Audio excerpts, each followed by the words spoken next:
Stover, the barbecue hunk. You're listening to the Barbecue Central Show. Have a hunky day. Start the game! Let's go! We'll do it live. Okay. Well, do it live! I'll write it and we'll do it live! So to get that perfect barbecue, you use wood. Are you sure it's safe? Whatever. We put the lighter fluid on, strike the match, and... Oh! Should we call the fire department? That might be a good idea.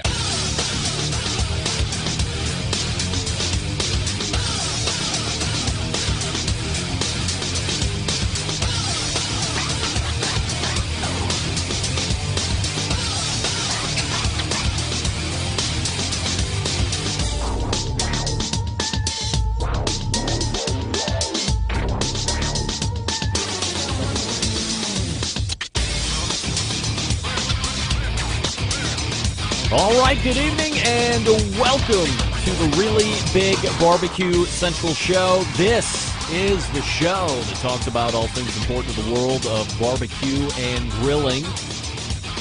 The show originating from the Rock and Roll Hall of Fame city, Bomb City, USA, Cleveland, Ohio, the barbecue capital of the North Coast. I'm your program host, Greg Rempe. Happy to have you aboard here on your Tuesday evening's live fire fun and frivolity show. If you want to jump in on the show this evening with a live fire take or topic, or you just want to know how to follow the show, here's how you do that. You can get in touch with the show by sending an email to Greg at BBQCentralShow.com. Follow us on all the social media channels at BBQ Central Show. And be sure to subscribe to the show podcast feed on your favorite podcast platform. Anything else you want to find out about the show, you can find at the main website, thebbqcentralshow.com. And here's what's happening in case you get the newsletter coming up in about 12 minutes from now. The longest friend of the show on record, if you go back and look over the history of the show, we talked about it a little last week, the long and involved history of the show. We're entering almost, it's either 15 or 16 years of live shows and then 2 years of pre-recorded traditional podcasts before that. This guy has been associated with every single second of it. You used to know him with the Barbecue Guru, but now he is his own brand ambassador, partnering with other companies, making his own very successful rubs and sauces, also branched into pizzas. All the fun stuff. We welcome back our pal, Bob Trudnak, and the Barbecue Central Show's guest Hall of Famer. Bob is going to be visiting those of you who will be down at the NBBQA annual conference in about 3 weeks from now out there in the Orlando, Florida area. He's going to be doing a cooking demo over the course of the weekend, but we'll also see what Bob will be up to during his time down there so you can have access to him. Also, we will talk about any new products that he has coming out. I'm hearing rumors that there might be some kind of new pizza dough that he has up his sleeve.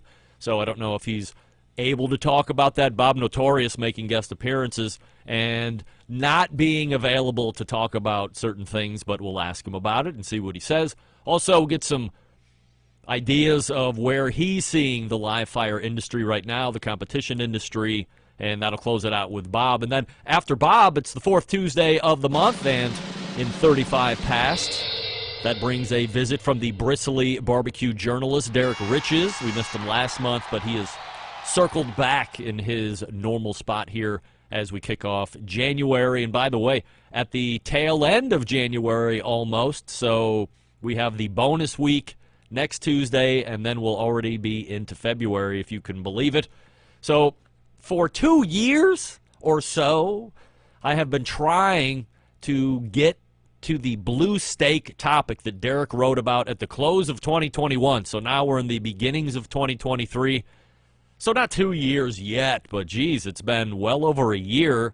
I've been meaning to get to it each and every time we have him on, but there are bigger and better topics to discuss, more timely topics to discuss. The challenge of doing the live show is sometimes you run into timely topics. In the last couple years, it seems every week there are timely topics, so we got to cover them with Derrick because he has a finger on the pulse of the industry. But tonight, I did make it a point to say blue steak to start, and then if there's any time left over in the segment, we will figure out what's happening, what's trending right now, and we'll give our thoughts on it as well. That'll close the first hour, then we'll move to the second hour. And as I had mentioned, it's the 4th Tuesday of the month, and in the second hour, that brings a visit from our very own embedded correspondents. Tonight we will be down a correspondent. John Solberg from Michigan is out recovering from a procedure that he had on Friday. We talked yesterday. I didn't think he sounded like the normal John. He agreed. I thought it would be better to rest the surgicalized areas for another month and hope that he's back on track here in February. Everything is good. I'm not going to get involved in the details. That's his story to tell if he wants to tell it. But it was going to sit him out here tonight, and we made that call about 5 or 6 hours ago. Told him sleep on it, see what you feel like in the morning today, and then let me know in your final decision, which he did, and said, I think I'll sit this one out just to be safe, which I certainly appreciate. However, the longest-running embedded correspondent, Doug Scheiding, is in, and, of course, the pitmaster of Salt City Barbecue and the Utah embedded correspondent, Rusty Monson, is in as well. So we have 100% assurity questions ready to rock and roll, and then we have a slew of topics that we are going to dive into and give our opinions on, not the least of which finally is what? The Beyond Meat Seared Steak Tips review, which I know all of you have been eagerly waiting to hear about. So we hopefully don't disappoint in that regard. I have had them. I believe Doug has finally had them. I know John has had them. We'll see about Rusty. He had trouble finding them last month, but maybe he has had success because a bigger rollout has happened. We'll see how it goes. So we have Bob Trudnak coming up here shortly, Derrick Riches after Bob, and then the embedded correspondents in the second hour. Don't forget you can follow me socially, Instagram, Twitter, TikTok, and Snapchat at BBQ Central Show. We say good evening to those of you watching tonight through one of our video streaming platforms. You can go to Facebook and Twitch/BBQ Central Show to watch, or you can watch on the YouTube page, which is /RD Rempe, and there is a robust chat going on here right now. This week's poll, because I know this is a new thing sparking up that everybody's loving. At the tail end of the Jess Pryles segment from last week, we talked about, we didn't talk about it, but she had mentioned glam bands, hair bands, Warrant. I think she said we could do a crew off, that being Motley Crue. And then I got to thinking about that. I listened to that whole segment again on Thursday after it was released in podcast. That might be a contender for segment or segments of the year here in 2023. Certainly the best segment that we've had so far in the year. Granted, we're only not even a month in. However, the Jess Pryles segments were unbelievable as you go back and re-listen to them if you didn't get to see it live. But that got me thinking. I'm a big Motley Crue fan. I am not. Andrew, You are not the father. I am not a huge hair band fan or glam band fan. So here's the question of the week on YouTube, where it counts, but you can throw it up in the instant chat as well if you would like. I want to know, do you consider Motley Crue to be a hair band, yes or no? And currently, 80% of you are saying, yes, Motley Crue is a hair band. I don't want to dig into it too deeply here, but I vehemently disagree. I think while they are in the glam and hairband era, their music is, I'm going to contradict myself. You know, one of the hallmarks of glam band, hairband, did you sing a power ballad? Are you best known for the slow song in your catalog? Motley Crue has certainly done the power ballad, but I would argue that their best songs are not their slow songs. They're the heavy rock and roll songs. And because of that, on the strength of that, even though they do have a qualifier, in my opinion, of hair band, glam band, I am not going to be putting them in. I disagree with all of you. They are not a hair band / glam band, even though they are still in the time frame of when those were very popular, and they're still out touring. I heard Vince Neil is very fat and can hardly sing, but the other band members are very tight.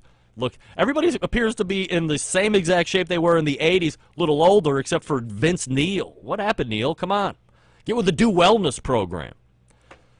Some feedback from the show last week. Chance in Oklahoma weighing in. I really enjoyed the segments with Jess Pryles from this past Tuesday show. However, if I may ask one question, at the end, when you were doing the music questions, it seems that she's a fan of Warrant and other hair bands. Is that even music? Moreover, who doesn't like Nirvana? Weird. Love the show. Podcast only. Regards, Chance. Chance, I don't disagree. Terrence in California. Greg, not a fan of Nirvana. I respect Jess's cooking and live fire knowledge, but obviously the music aspect is lacking in her life. Also, I'm pretty sure that Warrant doesn't even classify as real music. Thanks for the great show every week. Regards, Terrence in California. And finally, Jerry in Oklahoma. Greg, you, sir, are as wrong as it gets when it comes to Bloody Marys. They are the nectar of the gods. It's obvious that you haven't had a good one. A well-made Bloody is executed with only a few garnishes, nothing like the monstrosities you talk about in your mindless diatribes. Jerry? Not mindless. Very mindful, but you might not agree with my diatribes. That's all right. We can agree to disagree and still be pals on this show. All right, Bob Trudnak will be coming up here shortly. Since 1991, the National Barbecue and Grilling Association has been the voice of the barbecue and grilling industry, helping members network and learn from proven professionals. New owner and leader, Cal Phelps, looks to take the history of the organization and move it to new heights in 2023 and beyond as they start with their NBBQA annual conference, which is currently open for registration. You can go to NBBQA.org. It's all right there on the main page to check out. Now, if you're somebody in the business of barbecue and grilling, and you are looking to stay on top of trends, market your business better, learn from the folks who have done it right, and continue to evolve in the market that itself is ever-changing, then this is the conference you want to attend. Of course, it starts on Wednesday, February 15th. It goes through Saturday, February 18th. It's being held at the beautiful Wyndham Orlando Resort and Conference Center in Celebration. Make your reservations now and then take advantage of being around the most successful people in the barbecue industry during those 4 days. Walk right up to a Mo Kaysan or a Bob Trudnak or a Dr. Barbecue or a Tuffy Stone. The list goes on. Ask them the questions you've always wanted to have them answer. You will be surprised at how approachable and open they are, and they want to help you succeed in the industry, yes. Once again, February 15th through the 18th in Orlando. Go to nbbqa.org for all the information, the lodging, the pricing. Don't miss out. And if you aren't a member yet, consider joining. Then have access to videos and other info that you wouldn't have access to otherwise. If you're a member, if you miss something, you can get the video replay if you're not in personal attendance. NBBQA.org. That's NBBQA.org. And we'll be chasing Bob Trudnak down here in just a second. Stick around. We'll be right back. You're listening to the Barbecue Central Show.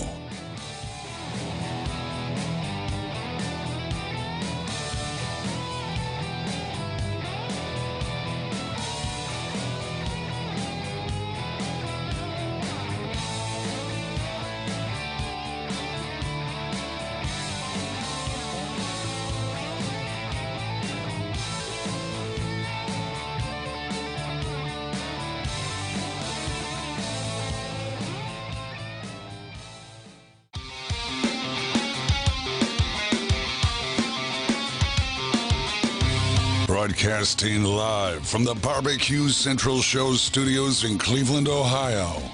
You're listening to the Barbecue Central Show.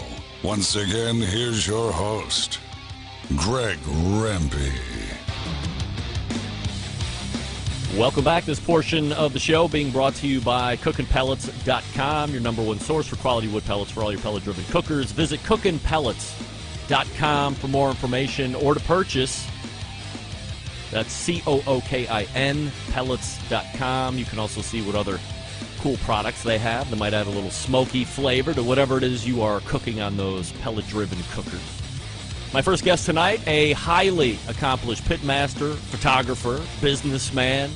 Over the past year and change, there have been some pretty big changes in his live fire path, including a bunch of new products, a career change, and an alignment with some very impressive brands as well. Statistically speaking, no one has been around this show longer than this guy, and he's one of the best out there doing it, which is why he's also a Barbecue Central Show's guest Hall of Famer. It is our pal Bob Trudnak joining us here on the show. What's All up, right, Bob, Greg? so this isn't a sports show, but the Eagles came out this past Saturday night and layeth the smacketh down on the Giants' candy asses, which now sets up a huge championship match between the 49ers and the Eagles, and I still have no idea how those two are even in the same division, given they're on opposite sides of the country. But notwithstanding that, in your estimation, the Eagles go to the Super Bowl, yay or nay? Absolutely. Absolutely. Right? We're not afraid of the Niners. Yeah. Or Christian McCaffrey or some third-string quarterback who's stringing wins together, much like, whoever's winning Grammys these days that's acting. Here's the second question, Bob. Yes. Yes or no, because 86% of people voting on YouTube say yes, but don't let that swing your vote. Okay. Is Motley Crue classified, in your estimation, as a hair/glam band? Absolutely. Absolutely. Right. What else would you categorize them as? I categorize them as a rock band that was unfortunately caught in a glam band time frame. And yes, while they do have the incredulous credential, the power ballad in their repertoire, I excuse that. I don't hold that against them. Firehouse and Cinderella, White Snake, those are hair band, glam bands. But Motley Crue kicks ass, and they just happen to have a few power ballads, but I don't say glam band to them. All right. Well, now that you put it that way, I mean, I love Motley Crue. I get in my Challenger, first thing I put on is Motley Crue, AC/DC. I'm jamming out. Windows down, tires spinning. Rubber burning. Middle fingers to the police as they're chasing you down the interstate. Yeah, I mean, gangster, no doubt. All right, Bob, Look wearing this bad boy. Let me push in on that. Hey, now, look who's a Hall of Famer. I love it. That's great. You wear that around, or is it you just wearing it tonight? Well, I wear it for the show, and then, if I go to the grocery store, go get beer, or get my hair cut or something like that. But other than that, no, not really. Yeah, any of life's mediocre to important events, that thing is on your finger, which I certainly appreciate. So NBBQA's national conference, annual conference is coming up middle of next month, so let's say 3 weeks away or so. And I've heard that you're going to be doing a cooking class, so give us a little insight on what you're going to be doing, and if people have, already bought tickets or are at least considering it, what they would be able to view on your portion of the events. Okay. Kel asked Mo and I actually to cook, do a demo on beef ribs and beef brisket. So one of us is going to take ribs, the other one will take brisket, and I think it's going to be, about 2 hours. We're going to go through everything from choosing meats to trimming to seasoning, cooking procedures, what to do, what not to do, and then some little tips and tricks on just how to raise it to the next level. Have you and Mo decided on which man is doing which protein yet, or is that a crapshoot right at the end? No, I mean we'll decide a couple days out. We do them in our classes every time we go out together, so we kind of intertwine with our procedures and methods, and so it really doesn't matter. Depending on the class that I get you at, are you doing brisket sometimes and beef ribs like the next time, or is that program pretty set when it's the Mo or the Bob and Mo smoke show? Is it always you doing X, Y, and Z, and Mo always doing A, B, and C? Well, typically I start out the class. Our classes are from like 10 to 3, 10 to 4, and I'll start the class out with chicken because we're cooking live, right? So the big meats are cooking overnight, but we also have raw meats showing you exactly what to do through the whole process. So since chicken's a short cook, I'll start with that. With the raw meats, I'll get it seasoned, I'll get it trimmed right in front of everybody, and then they go right on the smoker. And then I'll move into pork ribs, and once I par cook pork ribs. So I'll do like a 3-hour cook the night before, get them wrapped, get them cold, refrigerated, get them back on the smoker in the morning, and then I'll start some fresh ribs. So after all that, Mo usually runs into pork, brisket, and then either him and I switch back and forth between beef ribs. And you do have some upcoming classes outside of the NBBQA thing that you have already on the schedule, right? Absolutely, yeah. We have one in Sulphur Springs, Texas, March 25th, and one here in my hometown about a mile away in Lansdale at Merrymead Farm, April 15th, and they're filling up. All right, so if you are interested in the Bob and Mo Smoke Show, or maybe it's the Mo and Bob, I think it's Bob and Mo Smoke Show, right? Yeah. Bob and Mo Barbecue I like Smoke Show. Can we change it, please? Is that like a WWF wrestler? Yeah. Circling back to the NBBQA event here just for a second, have you been to the annual conference before in the past? Yeah. I used to go many, many years ago. And then just life got in the way, and then I started going again. I was down in Fort Worth last year. Was a part of Meet the Masters and, some demos and things like that. So that was a ton of fun. Great group of people. Yeah, I enjoy it. So if you're somebody that's in the industry, our industry, and you aren't a member yet, why would you want to become a member? And then I guess more importantly, because you don't have to be a member in order to go down to the annual conference, you could just register and pay your due or pay your fee to get down there. Why would you want to be a member? And then why would you want to go to the event next month? Well, I think being a member gives you access to all the newsletters, to the little tips and tricks you get throughout the year, gives you discounts on things. So there are plenty of benefits to that. But the actual conference itself, just, meeting people who've been in the industry, getting one-on-one time with them, getting small group, asking questions. If you're going to get into or you're already in the barbecue industry in any way, shape, or form, you're going to learn so much from everyone. And you're going to meet people in the same boat you are. And it's about making connections, networking, and learning. And we all learn. So it's worth every penny, in my opinion. Bob Trudnak joining us here on the show. Bob Trudnak, BBQ.com, his website, if you want to go and check out what he's up to, and, of course, all those great products. Only a couple days ago, because now you are a cooking machine. Every time I'm on Bob's social media, whether it's through Facebook or Instagram, you're wielding high-end pizzas or you're doing some kind of live fire protein of some sort. The thing that caught my eye the other day was pickle pizza. So I'm a huge fan of the thin Neapolitan-style pies, traditional stuff, but I don't mind getting outside the box. One of my favorite things ever is pickles in all forms and fashion. So tell me how I'm making a pickle pizza, because that might be on the menu for this weekend.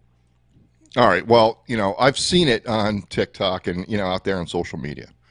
And I was always a little skeptical, and I tried not to jump on that bandwagon. But one of my neighbors who lives up the street, who comes down and watch the football games, and we play a little golden tee, whatever, hang out. He goes, "You got to make a pickle pizza." I'm like, "A pickle pizza? Okay, I've seen that before." And he showed me a picture of something he saw on the internet. I said, "Hey, let's do it. Let's make a pickle pizza." So I just so happened to be that night testing out my new pizza dough recipe that I'm bringing to market. So it was like one of my testing nights. So I said, "All right, go get a big jar of pickles, and we're going to slice them thin, and we're going to pat them dry, because you don't want too much moisture in your toppings on a pizza, or it'll just run off and be watery." So we sliced them real thin on a mandolin. We did a dill pickle. We did a white pizza. So we did like mozzarella and some Parmesan. What else did we do? Probably a little Asiago in there, a little olive oil, the Bobby T's pizza seasoning. Then we just laid all these thin pickles out. And we popped it in the oven because the weather's been terrible here. And we did, and it was fantastic. We ended up finishing it with a little bit of a drizzle of, the heck do you call that sauce? I don't know. It's a hot sauce. I don't know the name of it. Sriracha?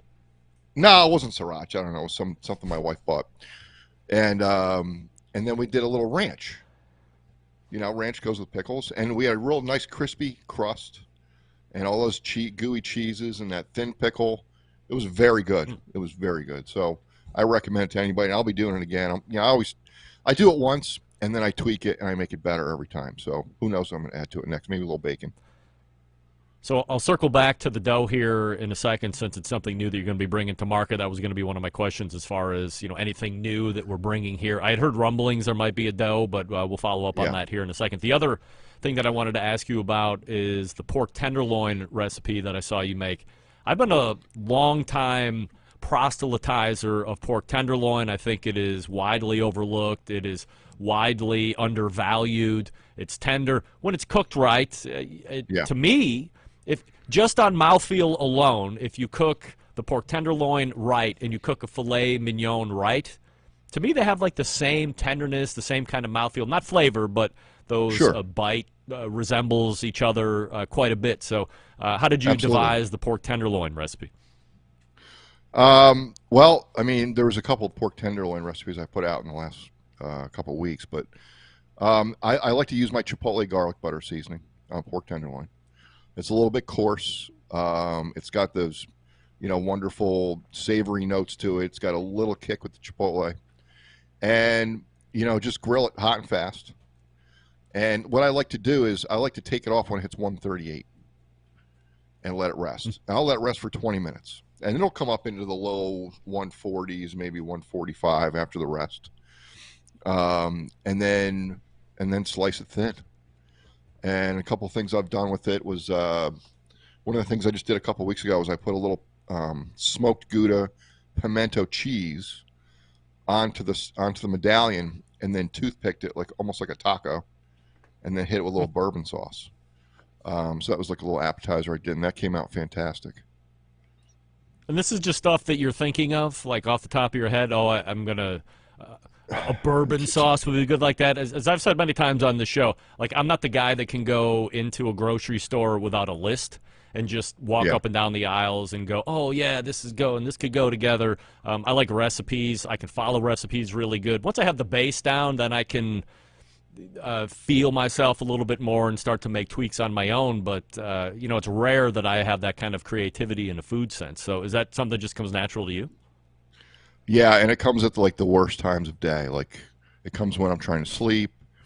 It comes when, my wife's talking to me about something important and I'm like gazing off. She's like, hello, pay attention to me.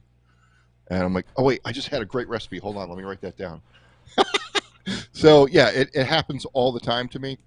And it's not only what flavors go well together, it's how they're presented. So it's important to me to come up with interesting presentations, ideas, another take on something traditional that is almost like a one bite or, a small plate. And that just brings a different, just a whole different look and feel to, traditional dishes. Bob Trudnak joining us here on the show. Bob Trudnak, BBQ, if you want to check out his website here. So let's talk about that dough, because one of my longtime friends, contributors to the show, Matt Frampton, works on Green Mountain Grill's got the Urban Slicer Pizza Works line of stuff. His doughs have been doing very well. And he seems to have gotten into that market when, there was just a bunch of crap out there, and then he really elevated what was available, real easy to do. So now you have a dough that's coming out. Certainly you have a reputation and a certain expectation of having really good stuff out in the market as well with the sauces, the rubs, so you know what it takes. How do you put this dough together, and how does it work?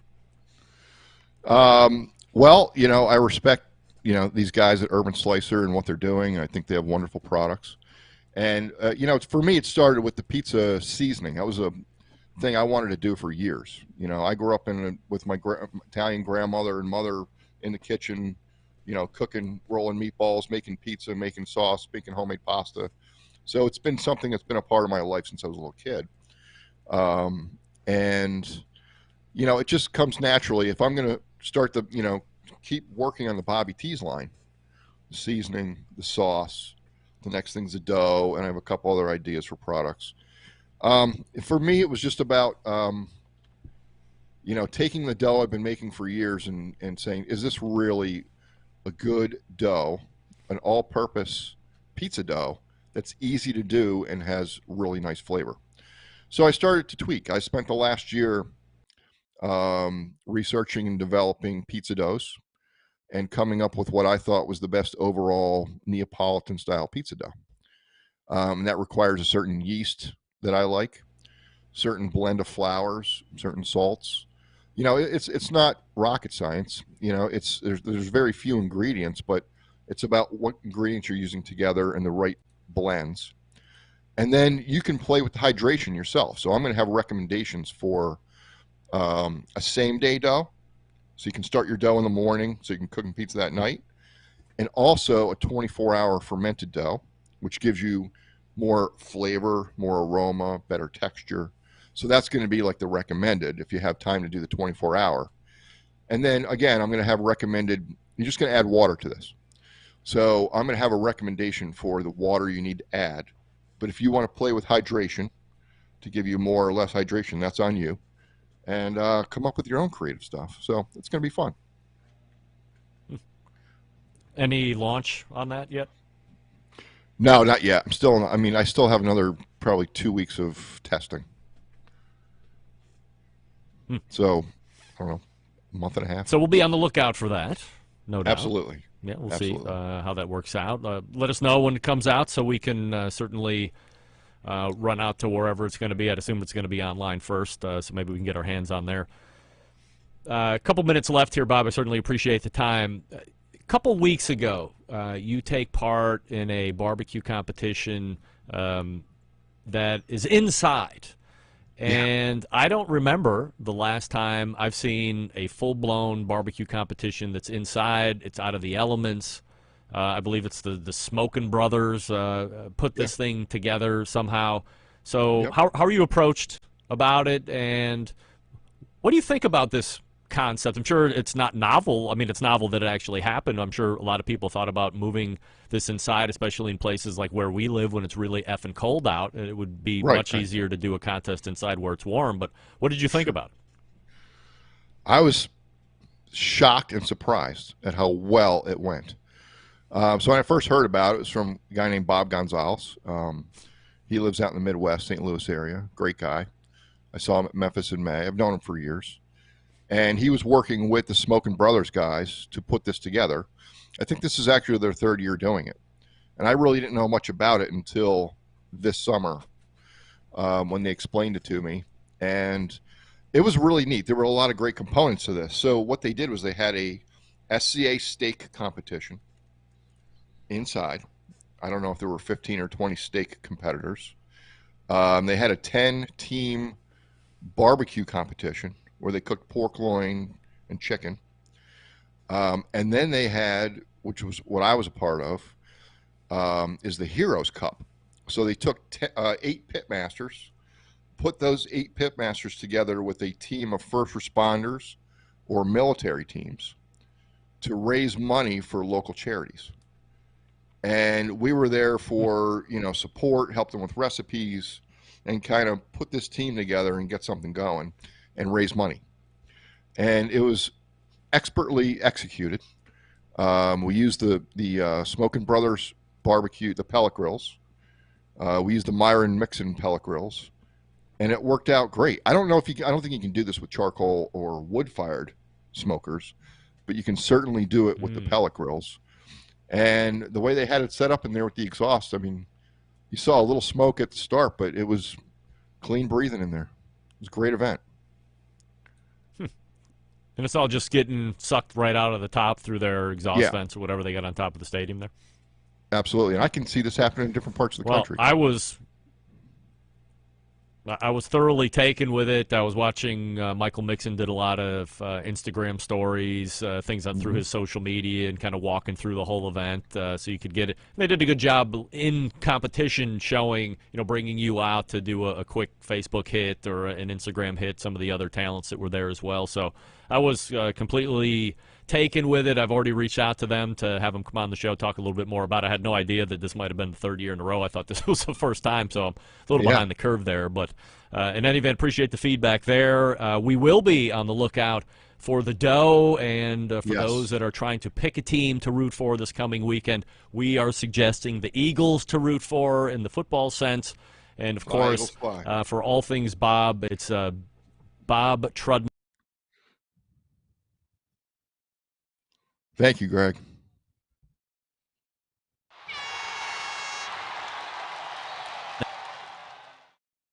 This is Bob Trudnak right there.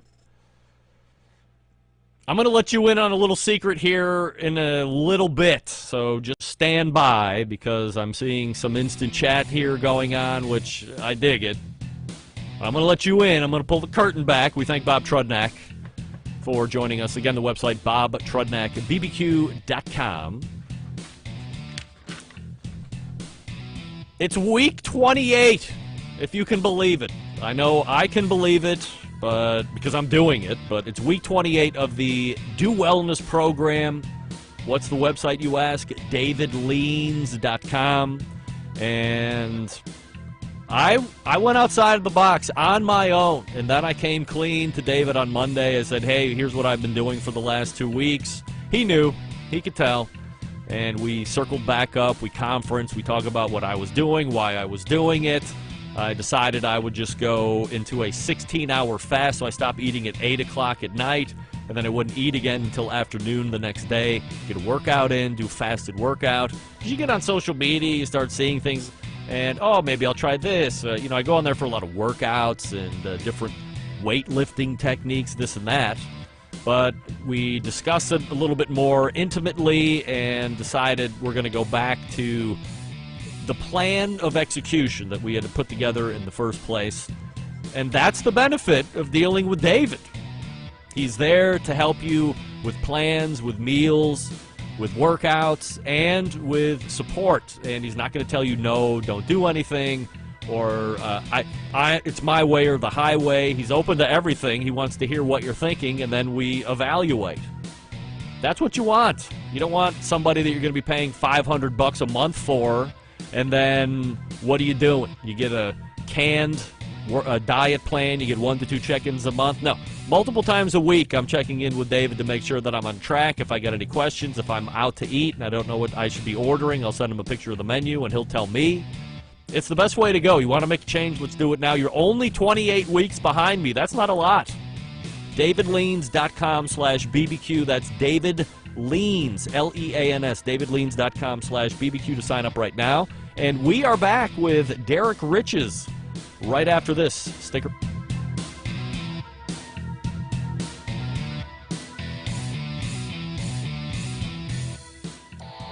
Howard Stern, Jim Rome, Dan Patrick, and Greg Rempe. The Mountain Rushmore of talk show entertainment. Now, let's get back to the Barbecue Central Show. I want to thank Bob Trudnak for joining us last segment. This portion of the show being brought to you by Fireboard. Monitor up to 6 different temperatures simultaneously. Connect to Wi-Fi for cloud-based monitoring, or connect via Bluetooth. If you have Alexa or the Google Assistant in your home, you're in luck because Fireboard is fully integrated with both. Find out more by visiting fireboard.com or call 816-945-2232. And don't forget about the Instant Read meat thermometer and one-channel Fireboard, that being the Fireboard Spark. That's right. It's the 4th Tuesday of the month, and that means it's time to go to the hotline and welcome in one of the most, if not the most respected barbecue journalist in the biz. He is a Barbecue Central Show's guest Hall of Famer, so back-to-back on that one. And you can check out and read his site at DerrickRiches.com. It is Derrick Riches, and we welcome him back. Derrick, I have to come clean because I'm seeing it in the instant chat. You're not aware of this. I had a terrible event happen about 36 hours ago, maybe 48 hours ago, that was going to provide me with no way to do a show here this evening, which is terrible in its own right, of course. And I didn't want to not provide a show. But what happened, you ask? I think it has something to do with the fact that your lips don't match the words that are coming out of your mouth. But you can hear me, right? Yeah, I can hear it. Don't look. Don't look at anything. Just hear me, and then like react to when the words stop. Okay, but it does kind of sound like you're in a box. Does it? A little bit. Stand by.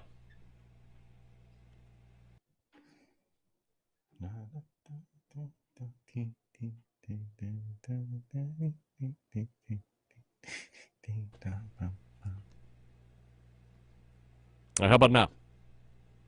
He's still in a box. That's okay, though. Do I sound like I'm in a box? No, you sound like normal. See, yeah. Oh, dear. Bob sounded fine. Yeah. Tell me, do you hear this? Yeah. Are you scratching on cardboard? No. No? I was tapping my laptop computer. Oh. No, I don't think it's picking up from there. Can you hear this? Yeah. Yeah, all right. Yeah, I think that mic's live. I think it's picking up. That's the right one. That's the right one. That's the one I want. So here, ask me what the problem was. Let's go back and start again. So 36 hours ago, something traumatic happened to you that changed your life. Yeah, you know what happened? A cat pissed on my mixer. That's what happened. A cat pissed all over it. So what we have had is me. What that sounds like. Yes, what we have had is me deciding to go to my mixer last night to check Bob Trudnak in a sound check. And as I'm gearing up, my mic isn't working. And I'm like, well, what's going on here? This is out of the ordinary. I haven't changed anything in 10 years because when it works, it works. And I don't fiddle around with that because I can get way over my head really quick. And I don't always have access to the official sound guy of the Barbecue Central show, Daniel Trudnak, out of Texas. So I started digging around and blah, blah, blah. Finally, I make my way down to the mixer. Well, lo and behold, at some point, not just then, there was a large amount of sticky, crystallizing cat piss, which shorted out all of the multi-jack / XLR inputs. As I undid my main mic XLR input into that mixer, it was black, like it had arced a number of times. It didn't arc enough to kill the cat that was urinating on the mixer, unfortunately. No, the cat got away, but quickly I realized that I had been sabotaged, and I immediately got on the phone with Sweetwater, which is my audio-video supplier, and I said, I need a new mixer, like, right now. And they said, hey, even worse news, that mixer that you want isn't coming in until June. That's 5 months from now. So in order to, I was going to cancel the show. However, I did a little more digging and realized that the mixer was still showing up as a digital audio card. And I said, you know what? I got 3 guests on tonight. I can use the last guest line. And basically what I'm doing right now is I'm using my work laptop. I'm calling into the show, and I'm using an audio interface for this microphone to go through the work laptop, just like you're connecting into the show. I'm connecting into line 4. You're connecting into line 3. And that's why the show sounds like ass tonight. I mean, it still sounds 500% better than any other barbecue podcast out there, even doing it like this. But that's why you might notice noise and hissing and the boxiness or whatever that you talked about, because I don't have all the processing and gates and compression and all this other stuff that I would normally have. This is just a live ER20 going into a digital interface and calling the show. And didn't want to cancel it. I figured I'll give it a shot here, and we could do a show like this. And, you know, lo and behold, aside from some lags, which is going to happen, I mean, we're doing it, right? We're doing it live. We'll do it live. Well, I don't know what you did, but the lag's gone.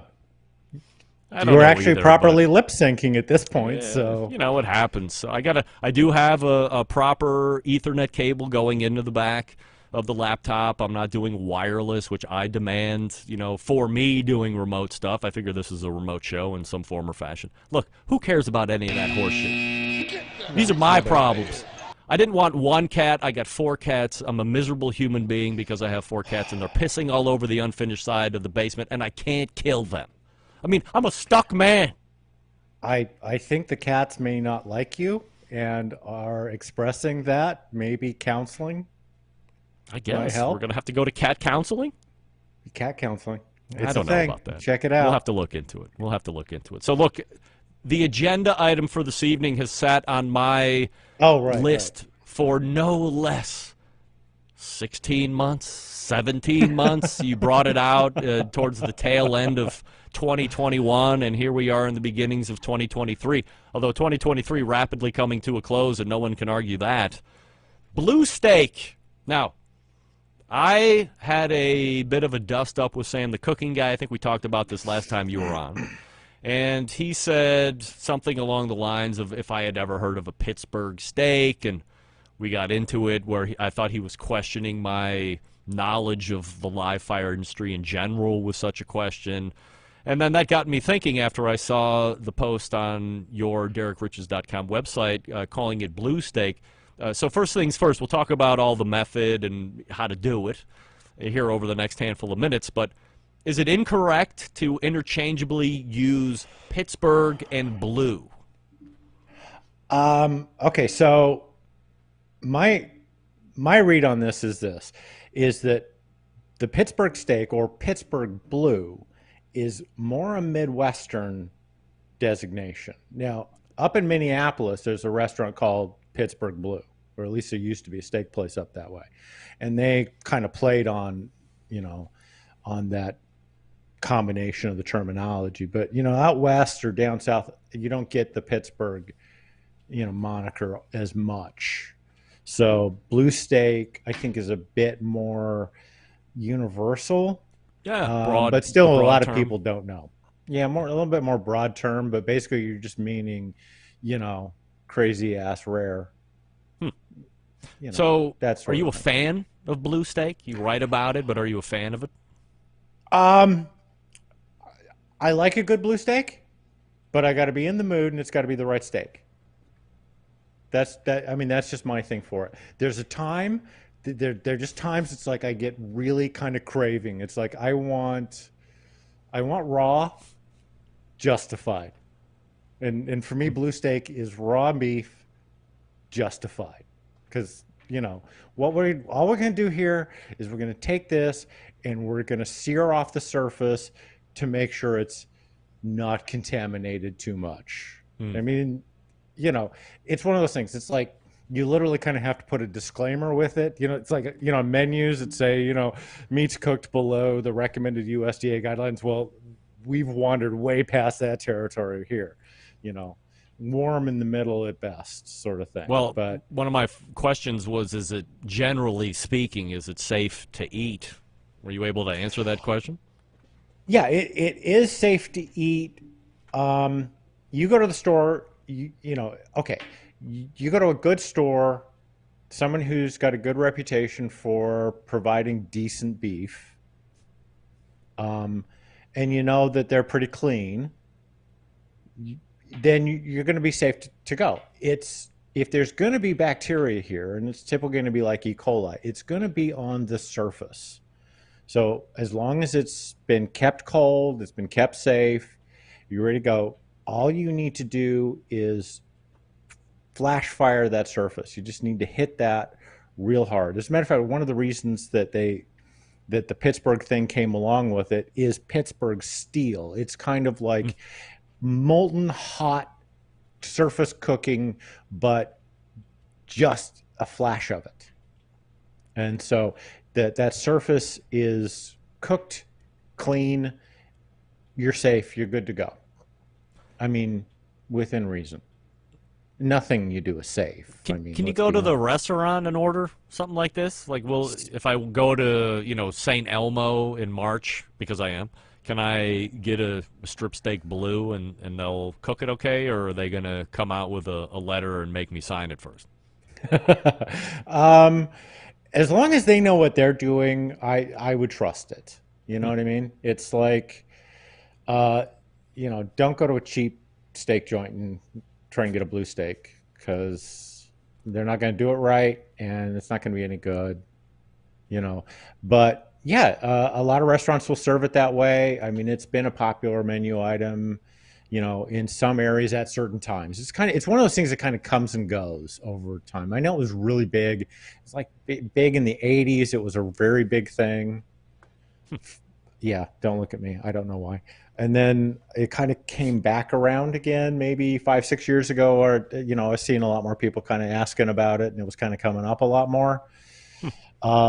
But it's just one of those sort of things, and sometimes I wonder, it's people do it on a dare or a bet, but if you've got a really good cut of meat and you got the right cut of meat for it, and you want a good beef flavor, then a good blue steak is a wonderful thing.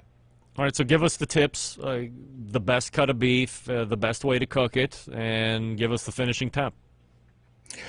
Filet is kind of one of the most popular for this.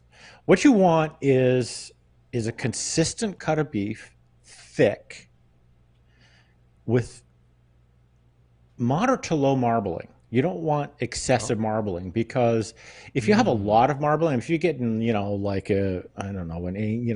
super high expensive Wagyu or Kobe or, sort of thing with, it's just loaded with marbling. That fat on the middle, I mean, it's warmed. Does that sound good? It's like congealed. It's going to be a bit. It can be a little hard. It can be a little chunky. It can have a rice sort of texture to it. So relatively low marbling. So beef tenderloin is good for this. I like to get like a good 2-inch square cube. Sear it to each surface as hot as I can go. Cast iron, heated 700-800 degrees. That's going to be really good. Roll it over every surface. Make sure that all of the surface is done, and then just take it off. You're not going to have a lot of carryover heat because you didn't put much heat into it to begin with. If you go for, if you get a big ribeye with a lot of fat in it, you're going to end up trimming a lot of that away. So, I mean, my recommendation is something lean, good quality, and then just kiss that surface as hot as you can get it, and let it go with that. But you want that, that caramelization on the surface, but you also want to make sure that you're basically sterilizing it. That's what you're doing. You're heat sterilizing the surface of it. Are you looking for is there a target temp, or is it just to get all the exteriors done, like pasteurized, and then that's really all you're looking for? Basically, if I was going to give you a temperature, I would say internal temp 84. Right around there. 84, 85 degrees. Because that's what you're going to serve at. That's what it's going to come out at serve at. I mean, it'll pick up a little bit. Really, what really the ideal blue steak, the perfect blue steak, is a big, thick block, heated in such a way as it just gently carries over to about body temperature by the time it's on your plate. Wow. Yeah. So it is a very carnivore sort of thing. I know a lot of people are like, it's well below rare by the idea. Oh, it's way below rare. Yeah. No, that's just the thing of it. That's what you're going for. But, I mean, you can get, like carpaccio, like, basically raw beef served as an appetizer. And I love that too. It's one of my favorite things. If you got no problem with that, honestly, if you got no problem with sushi, what's the deal here? The caramelization is going to give you a crusty surface. It's going to give you something interesting. It's going to give you some good flavor. But what you're going to get is a really good, nice beef flavor. And, sometimes, like I said, sometimes I crave that. That's what I want. I want that fresh flavor. We've finally done it after a year and change. We've covered the blue steak topic. Last question before I let you go, and the cat piss thing took up a bunch of time, and I apologize for that. But I had to let the cat, no pun intended, I had to pull the curtain back, let's say it like that. Last question, yes or no, Derrick? And currently 80% of people on the YouTube chat are saying yes. Motley Crue should be considered a glam/hair band. Yes or no? Yes, absolutely. Yes. All right. As a matter of fact, I would say one of the archetypes, one of the people who blazed the trail into glam hair band. Really? All right. So Derrick But you're talking to is somebody who wasn't a agreeing fan. with the majority. Yeah. A fan of them, or a fan of the music, the genre? I wasn't a big fan of. Look, I'm a hardcore punk. When Motley Crue was big, I was listening to the Bad Brains and the Dead Kennedys and the Violent Femmes and all of that sort of stuff. So Got it. So yeah, not a fan. All right, but you agree with the majority in the YouTube chat. Derrick says glam band, hair band all the way for the Motley Crue. Derrick, always appreciate the time. You can read Derrick over at DerrickRiches.com, and we will see you hopefully with a whole new gear set come the Lovers Month of February, and we will talk to you then. Yeah, talk to you then.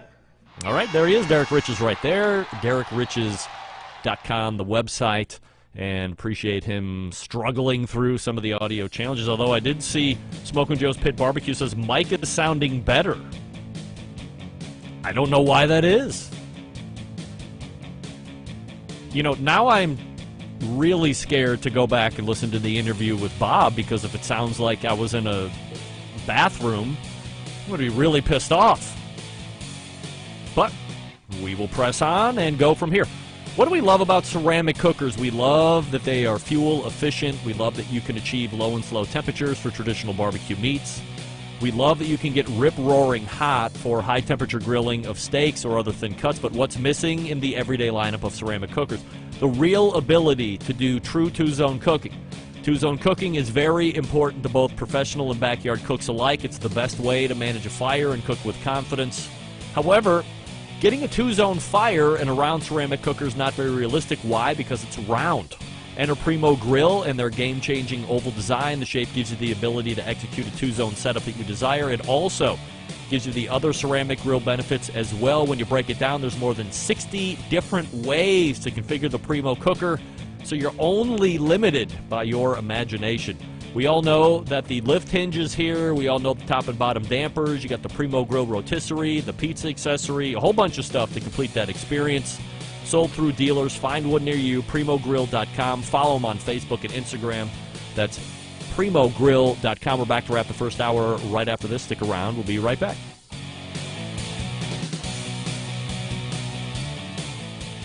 Continuing to produce incredibly mediocre content in an exceptionally professional way.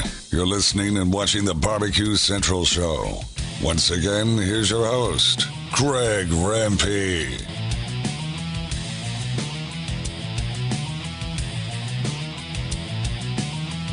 Welcome back. We thank Derrick Riches for joining us last segment, DerrickRiches.com.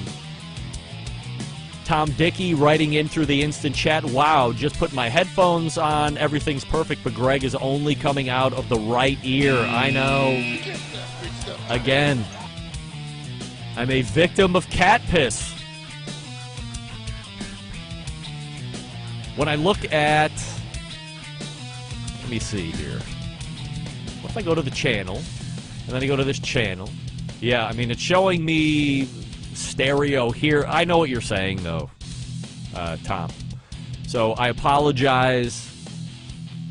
When you come to listen on the podcast, starting tomorrow, we'll talk about that here in a few minutes. It is being recorded in stereo, and it is linked up on both sides. But, again, I know exactly what you're talking about. I apologize. It's cat pee all over the place, and what can I tell you? I didn't want to cancel the show because I thought I had a workaround, and, we're dealing with... If you're not listening on headphones, I think, or if you just have one ear in, you're either hearing me fine or you're not hearing me at all. Depending on what you think about that, maybe it's not a bad thing. All right, we thank Bob Trudnak for joining us. The first interview segment, Bob Trudnak at BBQ.com, and then Derrick Riches backing him up, DerrickRiches.com. Both of them, Barbecue Central Show guest Hall of Famers. We got plenty to get to here in the second hour, not the least of which is another version of me having to come clean about last week. However, it has nothing to do with cat piss or me trying to hijack audio. Okay? So, stick around, refresh libations, and we're back for the second hour right after this. You're listening to the Barbecue Central Show.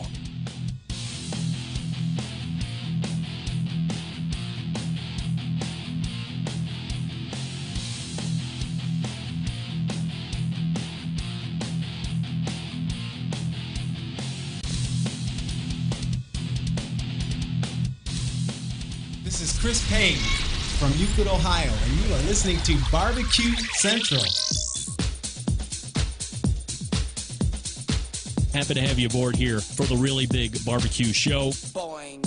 We cook because we have to, and we grill because we want to. Hit me! Fine, how's it going? You have a great show. I'm a big fan. Boing. So what seems to be the problem here? This man looks like he's dead, and he's in the crackle. Charbono! It's all about the Charbono, dude. Succulent fish. What? He ate 54 wieners. Oh, listen, Libertius, shut your face. I'm shaking like a dog shit peach seeds. We have top men working on it right now.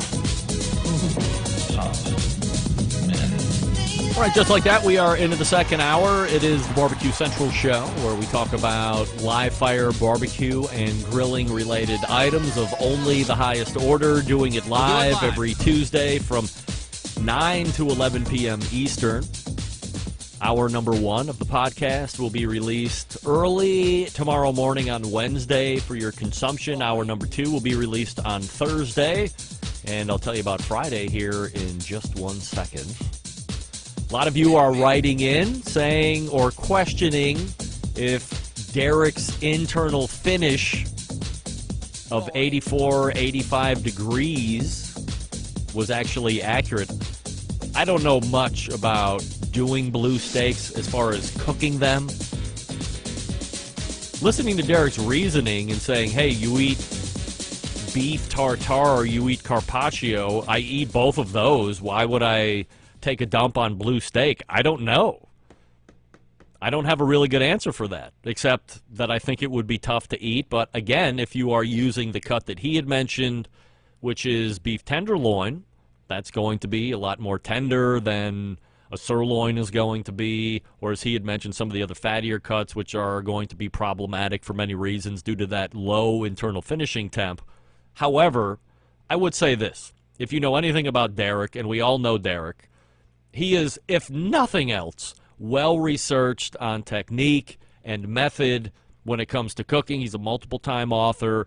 I'm not saying that I can't confirm that he went out and did research on this, but certainly I don't think he's shooting from the hip on this. If this is how the norm or the majority of people are cooking a blue steak, or evidently my regional term is Pittsburgh, then I have no reason to doubt that 85 or 90 degrees finish temp is the one you're going to want to shoot for. Dan, Greg should give it a try. Maybe I will. Maybe it'll be this weekend in Columbus for volleyball. Who knows? We might go to Jeff Ruby's, and they are a primo steakhouse. Not primo the grill, but they are a very high-level steakhouse, so I might have to ask John, the general manager, to do a little extra work for me there in the kitchen, and might give it a try. We'll see about that, but no promises. I'll report back on Tuesday next week if I do. Also, Guy the Cooking Sam was saying, let's see, where did it go? We can hear you. That's all that matters. Maybe go easy on your guests from now on. No. Get that big stuff out of here. I only sound like this because my gear got peed on by a cat. Otherwise, I would sound great. And more importantly, that's why we do sound checks in advance, so I can make sure that you sound great and that the show's sound quality is going to be elevated. And if I tell you in the segment that something is wrong, I'm not going to be dismissed anymore. And trust me, I yelled feverishly at those embedded dumb spondents last time and said, you know what, next time, pals, When I tell you it ain't right, no more telling me that it is right or this is what it's like for you. No. You unhook and rehook, and that way I can tell you if the thing is fixed. So, Guy, I appreciate the input. I only think the top levels of respect and peace and love with my guests. Peace and love. But sound is paramount here. And while I am obviously talking out of both sides of my mouth, because where do I love to live? Where is my home, my countryside estate? It is in the state of hypocrisy, yes, because that's where I live. But I didn't, otherwise it's no show tonight. And I think I'm good enough tonight. If I'm hearing it in my ear, obviously the listen back is going to be key. And if it's terrible audio, guess what? It's not getting posted in podcast. I'll delete it off of Facebook. I'll delete it off of YouTube. I'll delete it off of Twitch. It will never get posted on the podcast feed. And anybody listening to live can say, we heard that show live, and then it's just gone. That's it. It's gone. But that will be for review here a little bit later. So we say good evening to those of you watching through one of those streaming platforms, because this might be the only way you ever see this show, depending on how I evaluate the sound. If you would like to take part, go to Facebook and Twitch /BBQ Central Show. You can also watch on YouTube /RD Rempe, where there is a large chat happening. And we are getting an update on the poll right now. Yes or no, Motley Crue should be considered a hair/glam band. 81% of you are saying absolutely. We'll ask the embedded correspondents what they think, although I think I made a pretty good argument against on the no, but Derrick Riches said yes, they are, and Bob Trudnak said yes, they were, but I have a feeling I might have twisted his arm into my way of thinking, which I have a tendency to do to some people sometimes. But I think your first answer is the answer that you should be going with. So Bob also believes it. So I'm certainly in the minority, which is typically where I am on a lot of things anyway, and that's just the way it is. So there's your update on the poll question, and we'll check in again on that before the show ends. Coming up on the best moments of the Barbecue Central show in 10 minutes or less this coming Friday, episode, if you can believe it, 266, taking you back to January 27th, 2015. You know, in other promos for the Best Moments show, I have said things like this: I'm not going to give it away. But then over the following few minutes of promoting what's going to be happening on Friday, I give it all away. However, I'm not going to do it this time. So all I'll say is this, and quote me on it: nephew, uncle, drunk, barbecue fork. And make sure that you tune in to the Barbecue Central shows and this coming Friday, the best moments of the Barbecue Central show, and hear how those dots are actually connected. You do need to subscribe to the podcast feed in order to get that particular show or replays of this show, of course, but specifically the best moments of the Barbecue Central show in 10 minutes or less. Again, nephew, uncle, drunk, barbecue fork, and to get the connections, make sure you listen to the show Friday and then give me your feedback. By the way, if you would like to hear a past guest or segment again that might be lost in the archives, make sure you email John, Jon, at thebbqcentralshow.com and let him know what you would like to hear, and he will do his best to meet your expectation. Well, as I had mentioned in the beginnings of the interview with Derrick Riches, there has been an event. If you're just tuning in, you're wondering why the audio sounds a little lackluster. It's because one of my 4 cats went around and pissed on my mixer, shorting all of the XLR and multi-jack inputs out, which renders this microphone completely worthless. Now, you might be asking yourself, why is it working now? Well, because I have my work computer just off to the left of me here. In fact, this is what it looks like right now. This is my work webcam right here, and this is the shot that it's getting right now. And I'm connected into line 4. I'm caller number 4. Caller, we're coming to you. That's me. I'm caller number 4 So Doug's going to be in line 1. Rusty will be in line 3, as they usually are for the embedded correspondence segments. And I'm technically in line 4. That was my workaround as the new mixer gets on its way. But as I told Derrick, the one that I wanted is not coming in until June. So I couldn't wait. I couldn't do a show like this for 5 more months. I would end the show.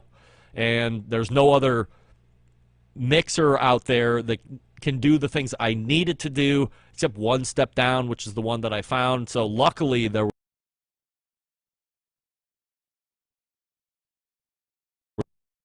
and we are waiting for that to show up. So hopefully by next Tuesday we'll be back and ready to go. Now, I said I was coming clean on something else, and I'm going to do that right now.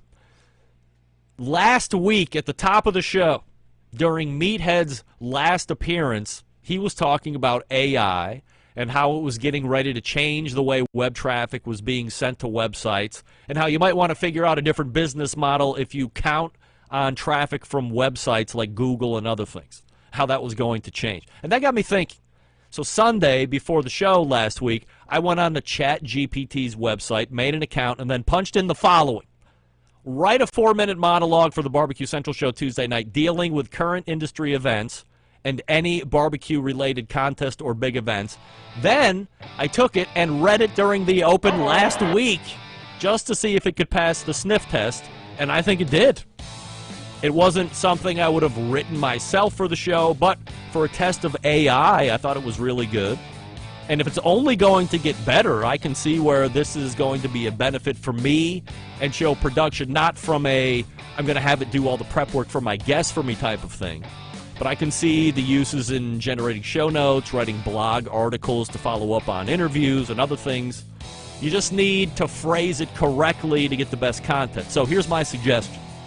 Go to the ChatGPT website. Start getting used to using it, because everybody's going to be using it sooner than later. Don't be left behind on this one. You were left behind on Facebook. You were left behind on Twitter and on Instagram and all that stuff. ChatGPT, however, did not generate this particular take. It was me, all me. But check it out. You don't want to miss out on the next latest craze, ChatGPT, which definitely is not going away. The embedded correspondents are in. Before we get to them, I'm talking to you about Pits and Spits, the best-looking pits, cookers, smokers, and grills on the market. Pits and Spits offers a full family of products, including traditional offset smokers, wood pellet grills, charcoal grills, travel grills, combination pits, fire pits, and much more. Pits and Spits has been one of the only American fabrication shops that's focused solely on smokers and grills for almost 40 years. Why is that important? They're able to put an emphasis on quality and design, locally sourced materials, and unmatched attention to detail. From the fully welded barrels to the heavy gauge steel, they bring both function and beauty to life. Pits and Spits builds every product with the intention that it gets passed down from generation to generation. Whether you're into competition barbecue or you just want to take the barbecue and grilling game in the backyard to the next level, there's a product for you. Check them out at pitsandspits.com/BBQ Central. That's Pits and Spits, all spelled out, PITTS and SPITTS.com/BBQ Central. Use promo code BBQ Central at checkout for a free spice pack when you accumulate an order of $500 or more. Again, that's $500 or more for your order. Use promo code BBQ Central and get a free spice pack. Pitsandspits.com/BBQ Central. Look at this. Willoughby celebrity Kevin Coyne in the instant chat. Look at him. Owning one of the many eateries, watering holes, and funeral homes in Willoughby. How about that? Multifaceted, a captain of industry. Happy to have Kevin in the chat here this evening for as long as he's happy to stay. We're back with the embedded correspondence right after this. You're Stick around, listening be right back. to the Barbecue Central Show.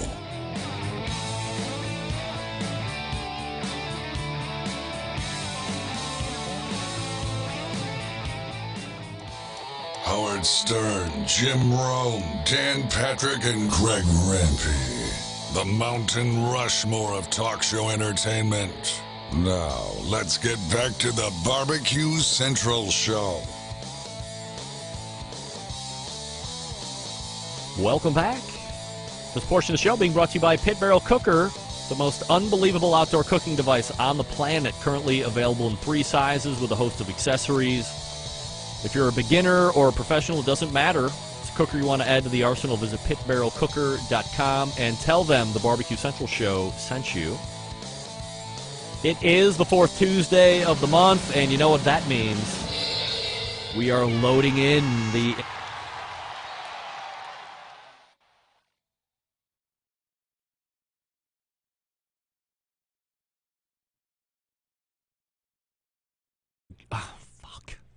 Damn it! Now you can hear me. I didn't have my thing on. Oh, I'm so embarrassed. Oh dear.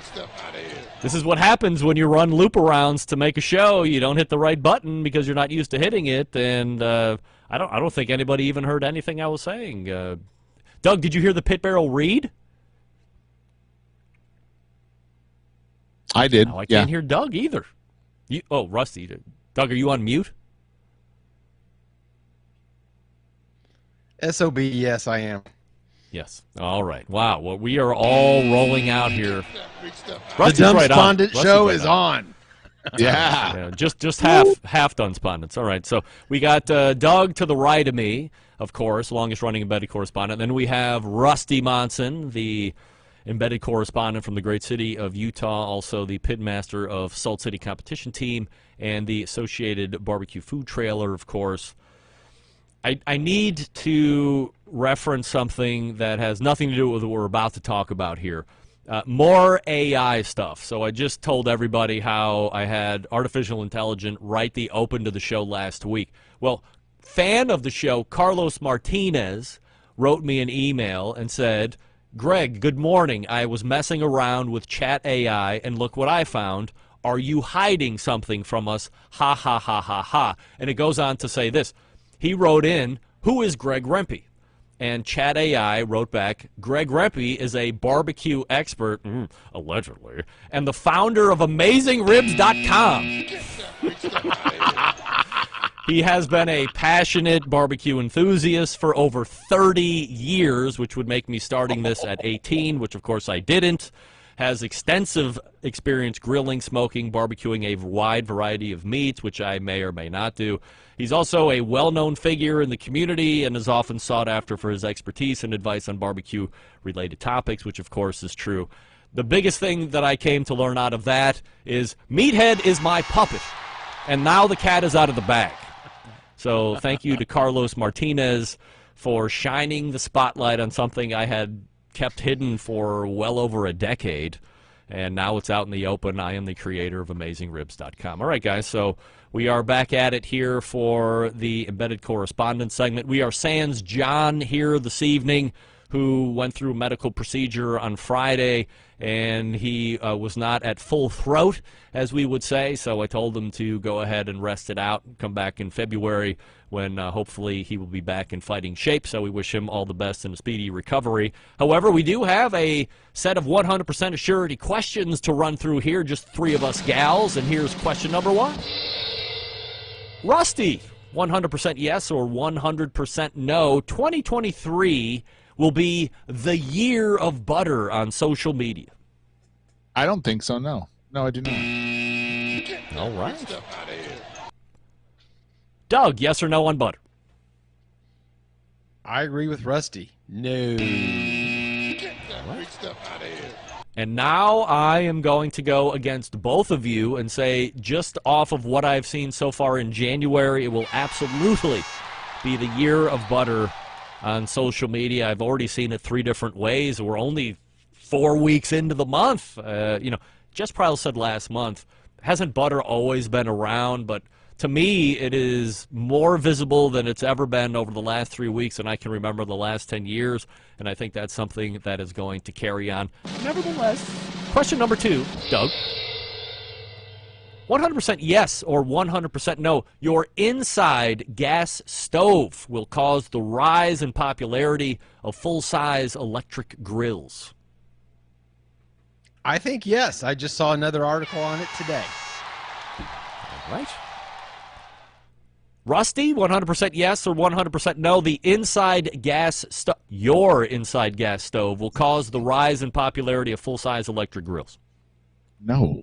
Why? No, it wouldn't. No. No reason. Even though, well, I'm not going to speak for Rusty. We'll circle back to him here in just a second. But my answer is this. While I've seen a number of articles that I'm sure you're referencing the same thing here, Doug, I'm going to go with no. I don't think it's going to be the cause of rise in popularity of full-size electric grills. I think they're going to rise on their own. I have predicted that full-size electric grills are going to be a thing here in 2023, even though they came out last year. But this is the year they're really going to take hold and latch into the live fire landscape. Rusty, are you familiar with these articles that are being written about gas stoves in homes being a health hazard and how some states are already calling for them being outlawed and not put in new constructions either? First of all, they're not being outlawed. They're being asked to, like, let's say if I want to replace my gas stove with an electric one, I get a rebate. They're not asking us to do anything. So I don't think it's going to matter because no one's going to really care too much for at least several years before. If it is an issue, it's going to take a while for that to become an issue in everyday man's life, you know? So, no, it's not going to happen this year. It's going to be way off if it does happen. I've read articles that, especially in California, that they are looking at banning gas stoves. But currently they're just giving rebates on gas stove purchases. So the Chicken Little stories don't really scare me much. I don't think it's going to happen. But it is California, you know. They get a little weird down there. Doug, what do you know? Man, I think there's a lot of tree huggers out there, and I think this is going to scare people. And I disagree with Rusty. They are, if they're giving you a rebate, they are asking you to do something that you probably may not want to do. So I disagree with that. All right. We'll see where it goes from here. 100% yes or 100% no. Rusty, the use of koji is going to be a measurable trend in 2023. It should, but it won't. Koji's awesome. Get that big stuff out of here. I'm going to agree with Rusty. It's not. I'm also going to agree with Rusty that it should, but I just don't think this will be the year for it. Doug, do you agree 100% yes or 100% no that koji is going to be a measurable trend in 2023? I have to say yes because I already bought some koji and I'm going to make some compound butter. And that makes the trend. I mean, Doug started queso, for crying out loud, and there you go. Burger Tuesdays and Meatless Mondays, and I mean, he is a social media maven, so you got your finger on the pulse a little bit more, certainly more than me. I'm not going to speak for Rusty, but why do you think people are going to take more of an interest in it this year? I thought Meathead's discussion was very good on koji, and so I think it's something new, something different, and if it can, you know, I think the thing that really caught my attention was if it can kind of give an aged smoked, you know, a dry age to a steak or whatever. Yep. I'm very curious about that. So I think that enough people will be curious about it that it will take a little bit of a hold. I am going to try and push that trend a little bit more as I'm working on landing Jeremy Umansky to come on and talk way more in depth about koji, since he is co-author of Koji Alchemy, which came out last year. I believe that was a James Beard nominated book. So, and he's a local guy here in Cleveland. Doug and I actually dined in his establishment a couple of years ago when he was visiting Cleveland. So, next question. We'll go back to Doug. Smoked meatloaf is greater than regular meatloaf. Absolutely. It's the only way I will eat meatloaf. Oh. Doug. Rusty, 100% yes or 100% no. Smoked meatloaf is greater than regular meatloaf. First of all, I'm pretty sure if we were to go back and do a test of who got most of this stuff right, it would be me. I would pay for that study if anyone's interested. But I'm going to agree with Doug 100% on this. It's the only way I'll eat meatloaf. Rusty, if you are so concerned to prove that you are the best guesser of trends, go back through and do the work. I don't care that much to go back through and waste my time, but if you care that much, it's very easy to do. Just go back and add them up. You lost me at work, but I'll tell you right now, it's a fact. By the way, I'm going to make it a quorum. I agree. Smoked Meatloaf is incredible. The best barbecue shop here in Cleveland on the west side, Barbecue Smokehouse in Parma, has some of the best smoked meatloaf I've ever had in my life. And I make one of the best smoked meatloafs that are currently out there. And Danny Casano is doing a bang-up job over at Barbecue Smokehouse. And we have another question.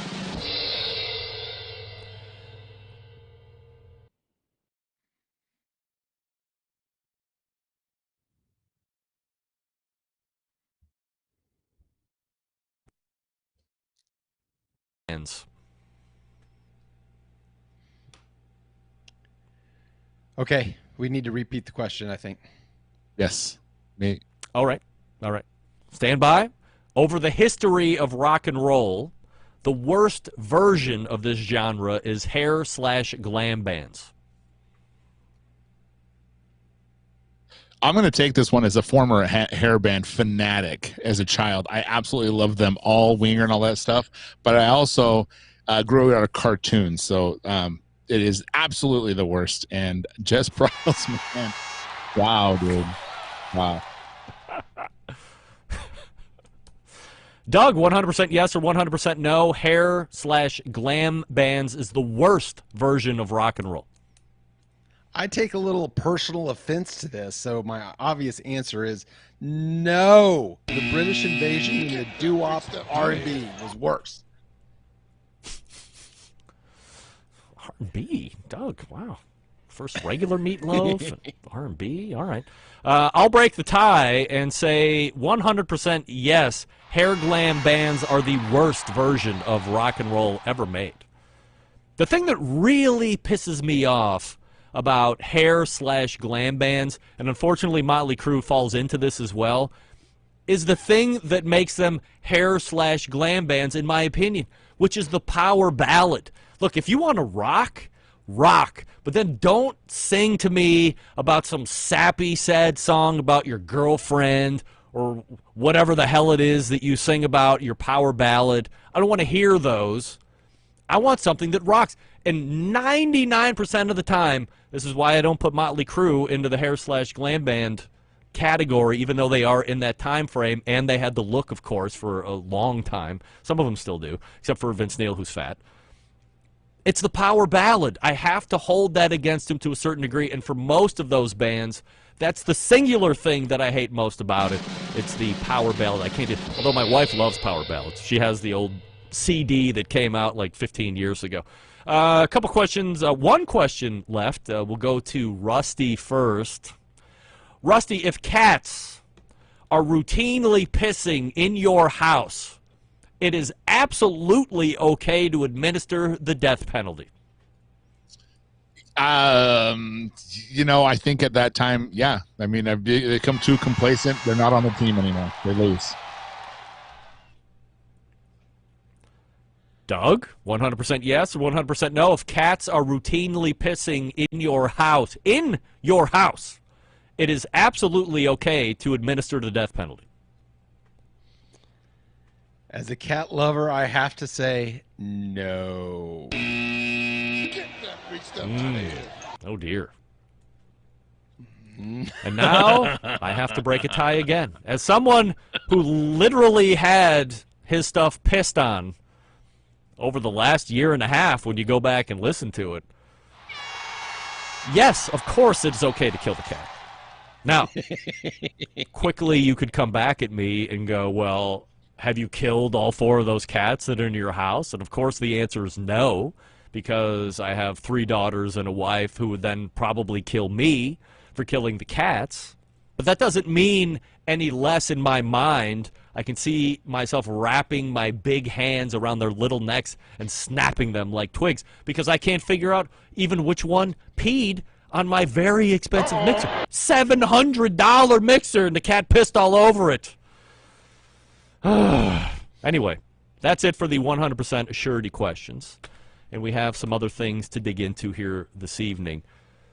Let's do this. We talked about it. Lead question, was butter going to be the food trend of the year? And we had some mixed thoughts on that. But let's dig into butter a little deeper. You're seeing it as we get into 2023 here. Doug, we'll start with you. Why do you think we are really seeing such a rise in popularity in butter, of all things? Well, other than the butter boards of last year, I've actually only seen it twice this year, and it's not like I mean, occasionally I go down the rabbit hole of Instagram and video, the reels and stuff. But and one was with John, my brother John, EC, that was commenting on the smashing of butter into peanut butter. So I just haven't seen it that often. Now that was gross and disgusting as John thought, but I just don't see it that much, and I think it's going to die away, and it'll be much less than the cream cheese of last year. Much less. All right. Rusty, as we dig a little bit deeper into this, do you have any thoughts on the rise of visible butter? Yeah, I think obviously, like, especially in barbecue where I come from, like in competition, butter became this, actual something that was important to get high quality, And so they kind of put butter on the radar a little bit more because there are all these artisan butters coming out, like Kerrygold and things like that. And so, of course, as the butter gets better, you're going to want to add that to certain things. And it was just a natural rise of, of something that we're putting a little bit more importance on than we used to. And so I don't think it'll go far, but it's cool, that hopefully it'll add to more people coming out with better butters. Better butters. I don't know why it took off as the year turned. First of all, as I had mentioned at some point at the close of last year, I by and large missed the butterboard trends, although when I started doing some Google research here over the last week or two, they all resurfaced for me to learn all about, and it was very bizarre what people were doing with cutting boards and putting butter on it and all this other stuff. But then as the year turned, seeing the butter candle, and then a week later there was a trend where people were jamming sticks of butter in things. The one that I saw most was either jars of peanut butter or jars of Nutella, like whole sticks, just jamming it right down into the middle of it. And I'm thinking people are just going to continue this. Maybe it stops at the end of Q1, but it could have a 3-month stretch of people just taking raw sticks of butter and trying to figure out something crazy to do with it to keep a trend on topic, or to keep butter in the eye of where food trends are right now. So we'll see, where that comes. By the way, Rusty, I love butter, and I would love to see more gourmet butter makers or specialty butter makers come out, because I have a very limited selection here, aside from whatever the generic brands are. You have the Land O'Lakes stuff, and then Kerrygold, and that's about it for me, unless you go online and you start ordering some more expensive stuff. So it could be in the general grocery stores, or at least a better selection of higher-end butters. I'd certainly be on top of that. Yes, Doug? Yeah, I do agree with your sentiment from the standpoint of everyone has stinking butter. So it makes it easy. It's not like you have to go out and buy something. And so I think from the ease and ability to just do it, the second you think about it, that may lend to it becoming somewhat of a trend. But God, hopefully not.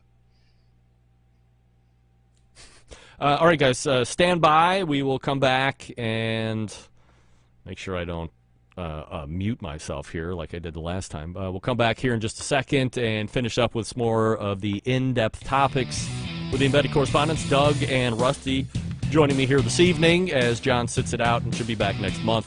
Green Mountain Grills, the premier pellet cooker out there on the market, one of the premier pellet cookers out there on the market, Choice Line, Prime Line. If you want to save a couple bucks, if you don't need all the bells and whistles that you might find on the Prime Line version or some of the other cookers out there available on the market, then the Choice Line is right for you. It's still a great, better than entry-level cooker. Cooks a lot of food. I have a couple on my patio right now. They're 10, 11 years old at this point, still cooking very well. Now, if you want something that does have the bells and whistles, 2 internal meat probes, the Wi-Fi. You can download an app. You can control the grill right from the ease of an app on your phone. You can raise and lower the temperature. You can create custom cook cycles if you would like to. You can turn it into a holder of food once it's done, almost limitless. Then PrimeLine is the one you want to do. A couple bucks more, but if you think that's worth the investment over the Choice line, then that's the one you want to get. How do you know for sure? Well, they're only sold through dealers. So you go to greenmountaingrills.com, you find a dealer near you, and then check out the Choice line, check out the Prime line, do a side-by-side right there on the premises. Ask the salesperson, get educated, and then pick the line that's best for you, and then pick the cooker in the line that is best for you, and away you go. While you're there, ask them if they have the pizza oven insert, because it fits in both the Choice and the Prime line cookers. Now, if you're looking for something that's a little bit more versatile or travelable, which is probably not a word, the Trek is the one you want to check out. You're not sacrificing a tremendous amount of capacity for portability. Again, only sold through dealers, so find one near your greenmountaingrills.com. That's greenmountaingrills.com, and we are back with more embedded correspondence You're listening right to after the this. Barbecue Central Show.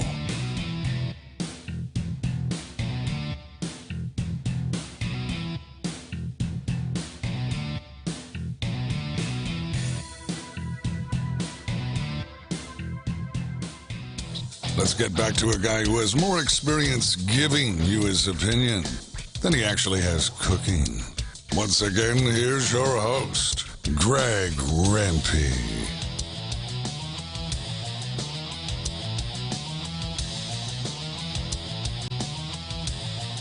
All right, welcome back. We will rejoin the embedded correspondence here in just one moment. My mom writing in, peanut butter and butter sandwiches are awesome. Oh, yes, they are. As a youth, I used to consume any number of peanut butter and butter sandwiches. Rusty, you a peanut butter and butter sandwich eater on Wonder Bread or just plain white bread? No need to double down on the butter, man. Just the peanut butter, fine with me. All right. Doug, you a peanut butter and butter eater, sandwich eater? No, when I was growing up, I used to eat honey and peanut butter and on a piece of bread. Oh, so that was actually a good peanut butter. Yeah, I did like that. Health nut. It's a new Rusty, trend. did you have something to add there? No, that's just delicious, man. I'm hungry now. Honey and peanut butter sandwich. All right, so next topic here is the review of the Beyond Meat steak tips. Let's take a quick straw poll and see if there's something we're going to be working into. Doug, were you able to find any? No, I've looked again, and it just doesn't seem to be no. distributed down here. Rusty, did you find any? I look so often wherever I go, and I can't find them. That I think that it's going to be ingrained in me for several years, and I will always look for them subconsciously for at least 3 or 4 years now. All right. Well, I was able to find a bag also ready to go last month for the review, but we ran into a whole bunch of other stuff. And so I would rather not give a full review at this point since it's just me. I believe John has also been able to secure a bag of the seared steak tips from Beyond Meat. So we'll push that until February, and at least we would have 2 opinions on it, and we can have you guys continue to look. Anybody looked on Amazon and see, like, will they ship? Does Amazon ship frozen stuff, or is that a no-no? I'm not sure. I haven't, but that's what I'll do if it's on there. I'd totally do it. Yeah, let me know, Rusty. I'll buy it on Amazon. Keep me in the loop. I don't like Amazon. Keep me in the loop on that. We'll have to know about that. All right. So, anyone have thoughts on AI, artificial intelligence, and where you may or may not see this fit into the live fire industry? Doug, you are the rocket scientist of the group. What do you think about AI and where you see this in the live fire industry? You know, this weekend I saw on CBS Sunday Morning they had a segment, and most of it was on Chat GPT. And when, oddly enough, when I tried to go get an account, it said it was full and not taking any more reservations. But maybe I didn't delve into it far enough. But I think it's going to raise the barbecue cooking to another level, kind of like classes did.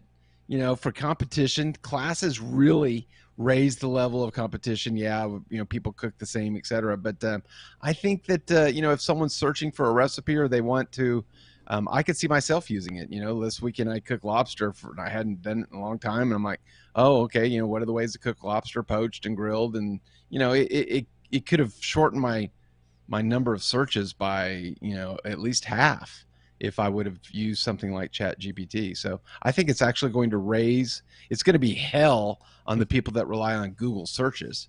But it's going to raise the level of industry expertise rather quickly for just the generic person.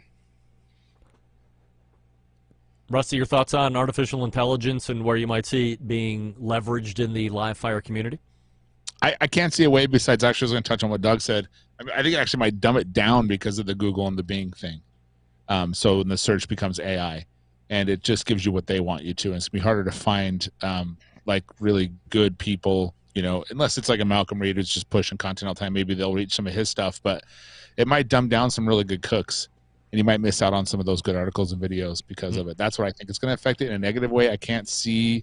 I mean, I try to stay away from it. I grew up in the age of Terminator, and so I'm really like not about reading about it, because that's like I don't want to die by robots, so I kind of leave it alone. But I think it's going to hurt more than help. So if you're a business, Rusty, that's looking to get web traffic through what has been the standard going to a search engine, you're putting out content in hopes that your content is going to be spit back to somebody Googling or using Bing or, I don't know, whatever all these other search engines are. I just use Google myself, and saying, how do I cook a brisket? As Meathead said, you're looking at an instance where it's just whatever the AI interface is, or whoever's making this particular set of AI is going to be able to scrape the internet for all the best information, however quick it's going to do that, and then give you the answer, which, as we both said, is going to really cut down on people's web traffic. So if you were a let me rephrase that. Rusty, you are a content creator. You do the Pitmasters podcast. I would assume you would hope that when people go to Google and put in what's the best barbecue podcast, that Pitmasters podcast is one of the first few returns there at the top of the page.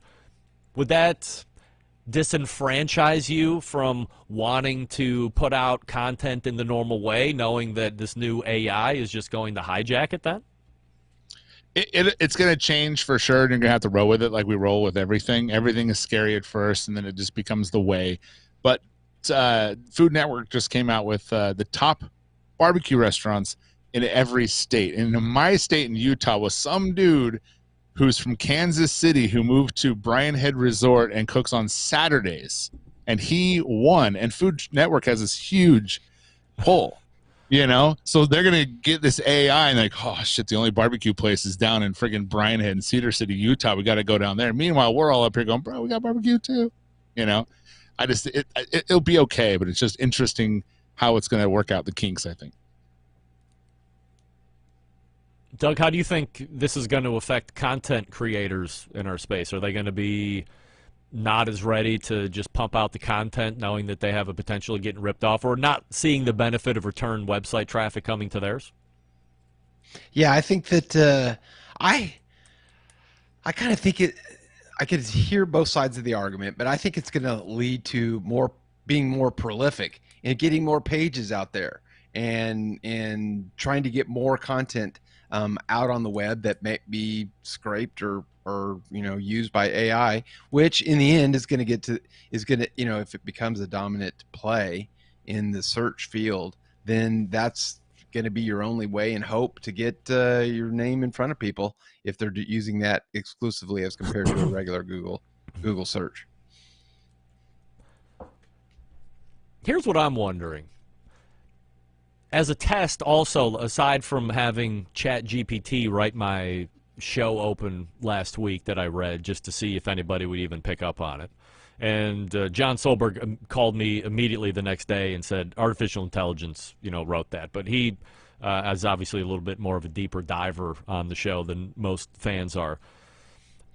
What if I also uploaded the first hour of, I think, the show a week ago to a service that somehow is able to make articles out of the transcription of the show. It's like a transcribing service, but then there were also these other value-added stuff, and it was a free account, so I signed up for it.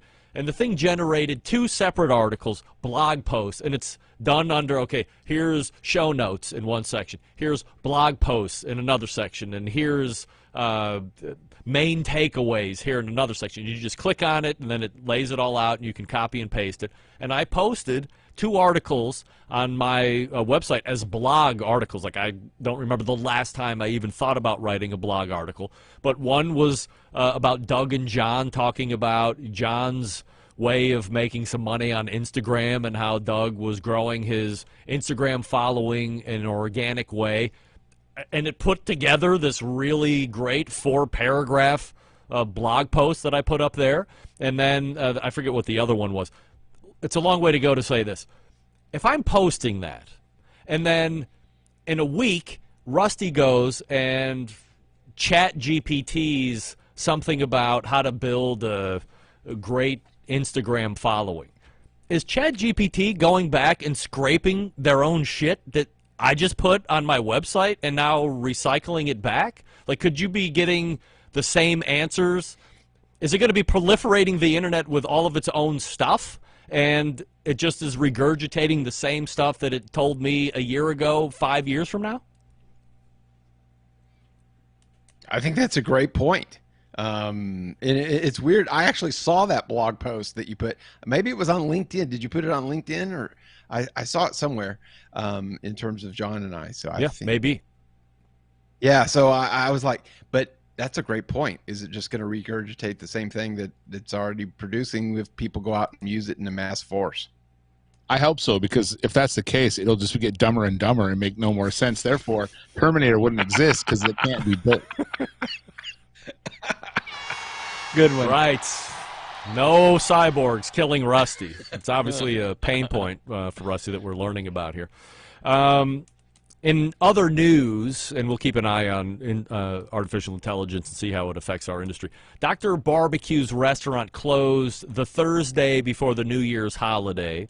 I don't know if anybody has the stats on this, and Rusty, this was probably before your time, but we did a death pool originally when Dr. Barbecue came out with the news that he was going to be in partnership opening a restaurant down in Tampa on how long he would make it within the business partnership, not necessarily how long the restaurant would be open, but I think we were guessing how long he would be involved with it. I might have been a year. Doug, do you have the numbers by chance on what the guesses were, or did everybody not even take part in this one?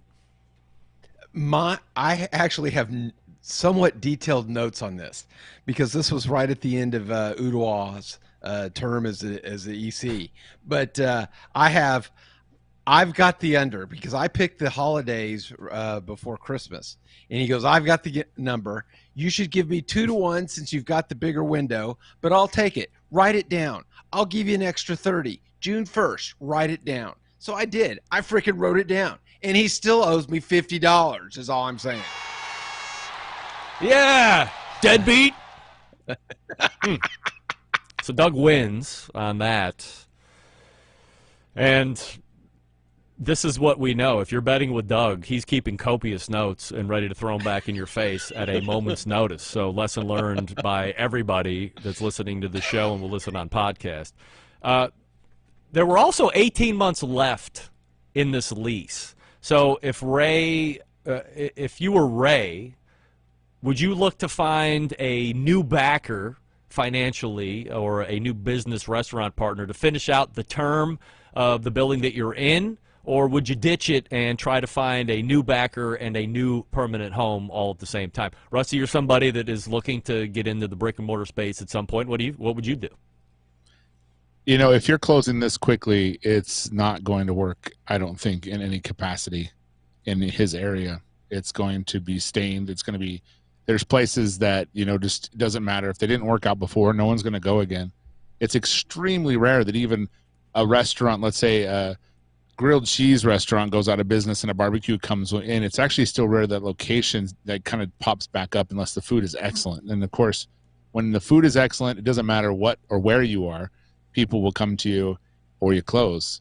And so I think you just kind of read the writing on the wall and say either that's not our area or we need to do it again and do it right somewhere else.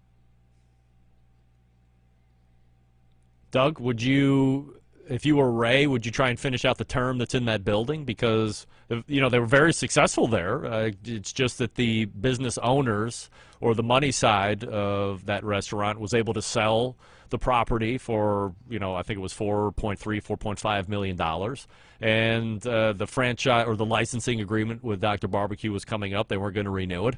And they said, hey, we got 18 months left. Let's just call it a day and we'll go. If you were Ray, would you try and fill those last 18 months anyway? Yeah, I would think, is that what happened? The partnership sold the building, so they already had a lease in place, probably with themselves, not with Ray. So he was just kind of the name, I would think. And so they had a lease with themselves, so they probably said, oh, we can just delete the lease and, you know, close up the restaurant sort of thing. So sounds like he may have gotten shafted in that deal, if that's what happened. So because normally if a landlord sells a building and there's a lease in place, then that lease continues under the ownership. And then, you know, they'll get kicked out like you know, the pig place up in New York City that got kicked out of one of their buildings and stuff. You know, the one that has the briggy. But so I think that that's kind of an interesting deal. But it's even if it's still the same restaurant, location, etc., it's a second generation space, and usually those sell faster than something that has to build out.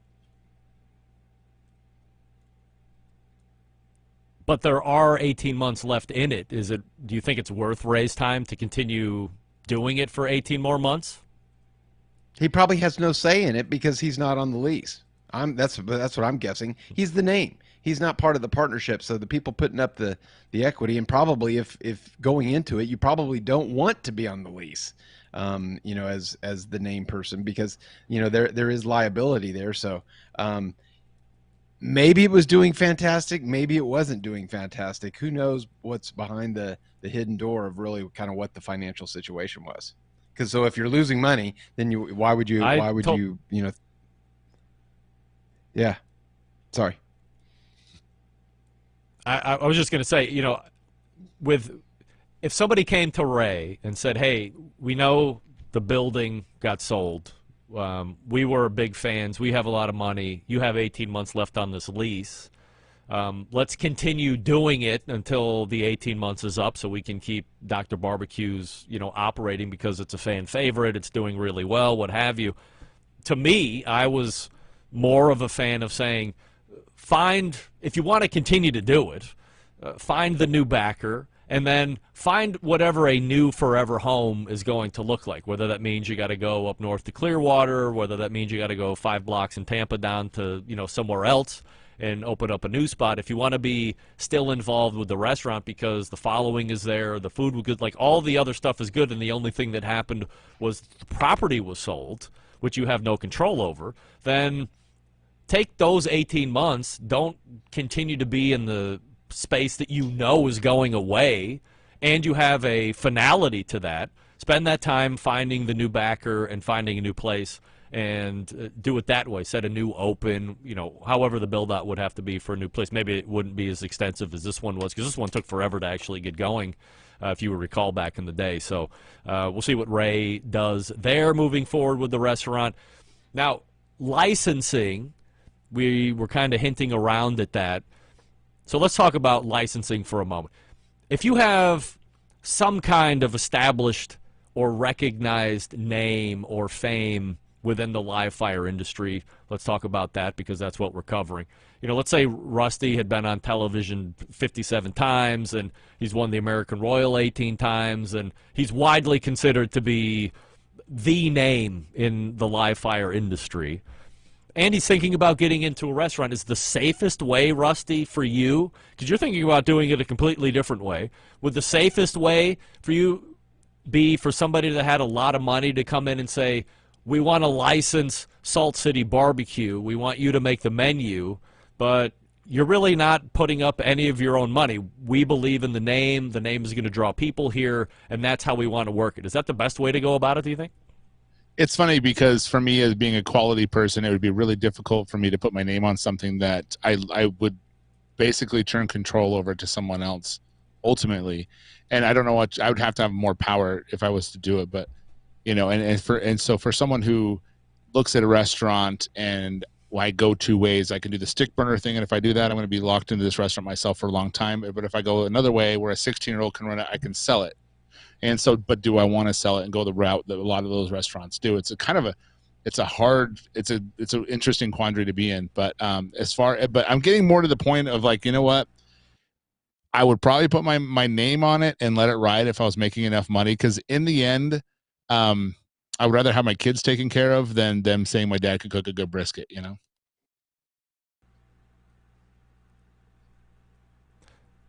Doug, do you think licensing is the safest way to go if you have a big name, if you're being approached, versus just sinking your cash into it yourself? Yeah, I think so, because even if you sunk your cash into it, you'd be a minority owner, right? And minority owners, from a value standpoint, are discounted from a valuation standpoint anyway.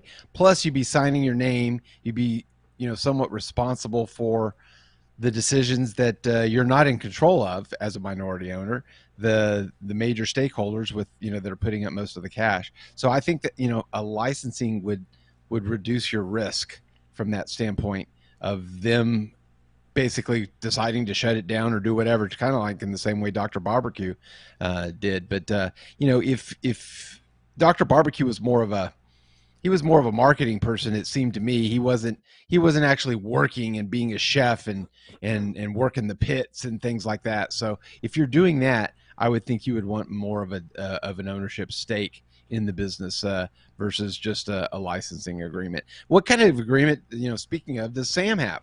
Sam's pretty involved in all of his, restaurants, and seems to be, in the back of the house, front of the house, and doing all kinds of things. And seems like he's probably more of a partner type relationship as compared to a licensing. What I think the best opportunity here, if you have a name, I don't know specifically what kind of an agreement Sam has or Ray had for that instance, but I think there was some agreement made between whoever these partners are and whoever these names are, and they say, we want you to put together the menu. We want you to do quality checks, but you're not going to hire. You're not going to run day-to-day operations. You're not going to be responsible for P&L. But in exchange, every month, we're going to give you, I don't know, a percentage of whatever the gross is, or we're going to give you a percentage of whatever the net is. I don't know what the intricacies are there. But I would assume that every month, a big name, if you're licensing, is getting a percentage of whatever being brought in, and your expertise is getting fannies in the seats because of the name, and then you're also devising recipes and making sure the food is on point, and then you're agreeing how often those quality controls take place, or how often you have to bring new recipes in to keep things fresh. If I had a name, that would be the best thing ever, because I don't have to put up any of my money in order to get this thing up and running. I'm not dealing with all the back-end stuff that is a time vampire. Hopefully these people that I'm going into business with are experts in the industry and have those experts to keep that part of the ship running well, and I can just focus on what I'm doing. It appears that Sam is having a great time being in front of his 3 or 4 different places that he's in partnership with. It appeared Ray was having a great time with whoever his partners were that were running Dr. Barbecues. I think he ended up being in his restaurant more than he even thought he was going to be in there, because he liked it. The atmosphere was good. It was popular down in Tampa. The food was great. There were never any complaints. They were always trying to think of new stuff. And every month he was probably getting a percentage of whatever the restaurant was getting in. And remember, for Ray, there was a couple years of COVID, which really sucked. So I don't know if whatever he was getting was affected by that, or if he just got paid, hey, an agreement's an agreement, and, that's just the way it is. So I would much rather be in a position of doing a licensing. I think that's kind of what Mo Kason was talking about a year and a half ago when I had him on as well, when we caught this great sound drop. But I think it would be a wonderful opportunity if you have, but of course you have to have the name in order to bring in those invitations. Anyway, gents, we have gone all the way to the end here, and we haven't even covered all of the other items, which is a shame. However, that leads us to having stuff to talk about in February when hopefully John rejoins us. On the way out, Rusty, what are we promoting here for you? You can catch up on the Pitmasters podcast. I don't know if we're going to have an episode this week. We're supposed to record tonight. It didn't happen, so we'll see. But you can check Fill the Grill out right now on that last episode.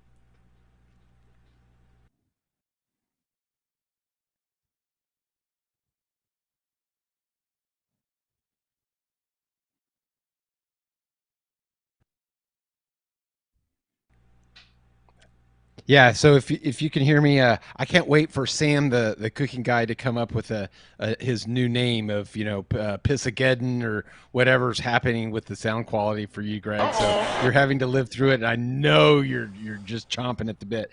I'm on the latest issue of the Baseball and Barbecue with BBQ as a co-host, and then I'm also on Eat More Barbecue. I had an extensive, really fun interview with Ryan of that show. And I'm getting ready for the San Antonio rodeo, so I go and load my trailer in tomorrow, and we start cooking Thursday, Friday, and Saturday. Doug Scheiding, the longest-running correspondent from Texas, right to the right of me, and caddy corner down at the bottom is Rusty Monson, the embedded correspondent from the great city of Utah and the pitmaster of Salt City Barbecue Competition Team and Associated Food Trailer. Gentlemen, always appreciate the time, and we will see you in February. No doubt about it. Wonderful success, sans John, which is unfortunate, but we look forward to having him come back in February and hopefully well recovered at that point. Before we leave here this evening, head on over to BigPapaSmokers.com, the one-stop online shop for all things barbecue, a curated selection of only the best outdoor cooking and grilling supplies, getting you on the path to better barbecue results in no time. Everything at Big Papa Smokers has been Pitmaster approved by Sterling, Big Papa Ball himself, known for the rubs and seasonings. Popular flavors like Sweet Money, Cattle Prod, Cash Cow, all proven winners on the competition circuit and in the backyard. Also, the owner of Granny's Barbecue Sauce. So if you're looking for a new go-to sauce that will please everybody, why not give Granny's a try? Aside from the premium selection of rubs and sauces, they're selling cookers. Looking for a versatile smoker that's easy to use? Check out that Mac 2-Star General Pellet Cooker. Big Papa Smokers, the exclusive Mac dealer, even offering special packages. If you're not a fan of pellet smokers, why not give them a call and ask what might be best for you? 877-828-0727. That's 877-828-0727. Or shop their website, BigPapaSmokers.com. That's BIGPOPPA Smokers.com. We're back to wrap the show right after this. Stick around. We'll be right back.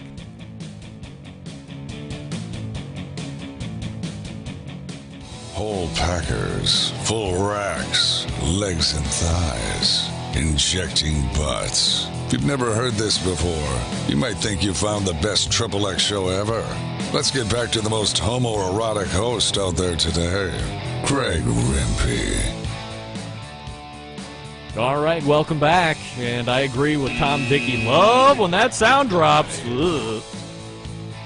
What's worse is I can see it on the meter over here in my DAW, which is tragic, but I'm at the mercy of the internet being a connected guest here this evening. Anyway, we thank the embedded correspondents for joining me the last two segments here in the second hour and sharing a whole bunch of thoughts and opinions in the live fire community. Let's go ahead and get the hell out of here already so I can get this cat piss mixer replaced with a brand new piss-free one. All the way back in the first hour, Bob Trudnak joined me. BobTrudnakBBQ.com is the website. After Bob, it was Derrick Riches from DerrickRiches.com. And then, of course, the embedded correspondence in the second hour. I'm hoping new mixer by this time next Tuesday. We'll see how it goes. No promises, but we should have new mixer in-house here tomorrow or tomorrow's Wednesday, or Thursday, and then we'll look to get it hooked up from there. So fingers crossed. Big show planned for you next week, so stay tuned for that. So how do I always leave you? September 11th, 2001. I will never forget. Until next Tuesday at 9 p.m. Eastern. This is your program host and proud U.S. American, Greg Rempe. Good.